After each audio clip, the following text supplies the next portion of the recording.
Joining us right now is Dr. Jeff Gardere. He's known as America's psychologist, one of the most respected mental health professionals in this country. Dr. Jeff, thanks so much for joining us today. It's a pleasure to be on with you guys. Thank you. You know, this whole area here down in Washington was absolutely stunned at noontime on Saturday when this man took a shotgun and blew away two people, seemingly out of for no apparent motive, according to the police, at the mall down here in Columbia, At least not Maryland. one they can identify. At least not one they can identify. And you know, not yet. There's these situations are so jarring, and we really wanted to have you on to just sort of talk about the state of mental health issues in America right now, because it seems like so often we go to a gun conversation here, and we're frankly, we think that there's something larger at play here, that there's, you know, we also have this story yesterday of a teen who went to his high school in Denver and set himself on fire. And we keep hearing these stories. First, I guess the bigger question, Dr. Jeff, is it true that there are more occurrences of these issues, and is there a serious problem with mental health in our country right now? I think absolutely. Through the numbers, the statistics that we're seeing, not only are there more of these horrific occurrences, but they seem to be closer and closer together. So what we see is a cluster of events happening at any one time.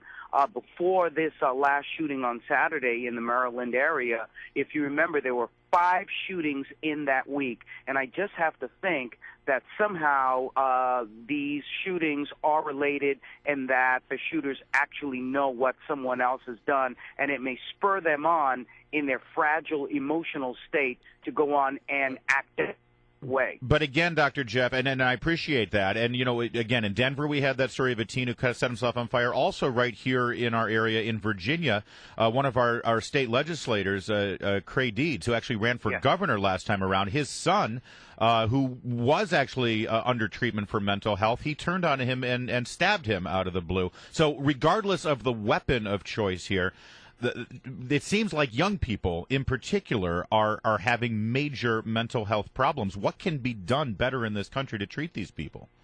Well, to your previous question, yes, this is bigger than just the gun issue. We have to look, it's a multi-layered, complex issue where we have to look beyond just gun control, but also what are the major mental health issues. I think part of the problem is the stigma that young people are afraid of attaching to themselves with regard to admitting that they have mental health issues.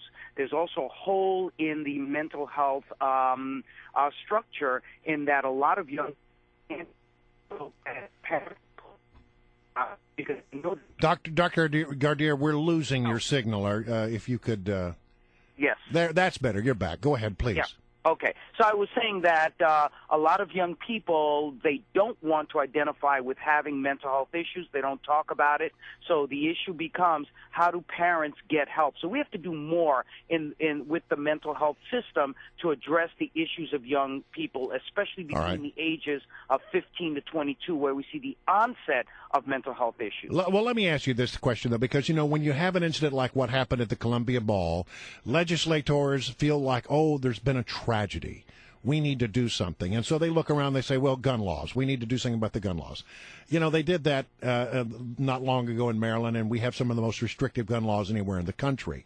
But it seems to me the more difficult thing is to try to solve the problem of how to help people who are having those mental moments where they're breaking down, and those around them start to see it. But there's just really not a sort of a way to keep them to get them the kind of help that they need.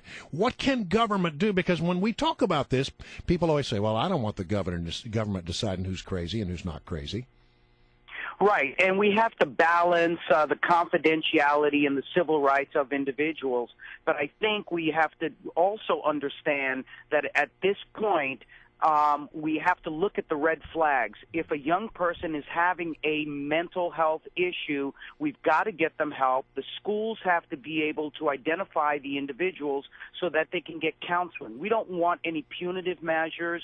We don't want to punish someone with mental health issues, but we can't keep looking the other way, and we can't keep looking at easy scapegoats to say this is just one thing that needs to be done that's going to solve it. It has to be a number number of different things, including I'm sorry, go ahead. mental health issues.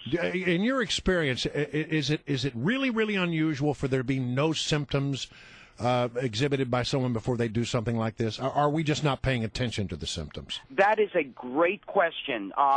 Oftentimes, and you guys have heard it as journalists, this whole idea that, oh, he was a normal guy, we don't know where this came from. I can absolutely guarantee you both that there were red flags, that there were issues in behavior, that there was isolation, that there was some sort of depression, maybe being on a medication which might have had a side effect. So there were things going on, but a lot of times parents are in denial, people are in denial, or they just don't have the psychological sophistication, which is understandable, to say, oh, this guy hasn't bathed in a week. Is something going on here?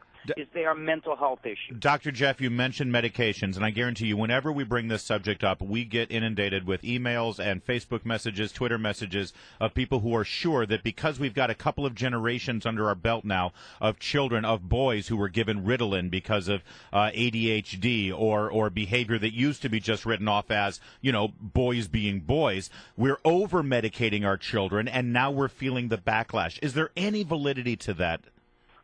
There are many people who have absolutely complained and written about the possibility that we're over-medicating, under-diagnosing, but when it comes to the medication, remember, there are black box warnings. We need to be careful because some of the antidepressants, if the kids are not monitored, may cause them to become homicidal or suicidal. That is written on the medication boxes themselves, which is why anyone taking any kind of psychiatric medication shouldn't be just seen once a month by a psychiatrist, but should be seen weekly also by another mental health expert, such as a social worker or a psychologist.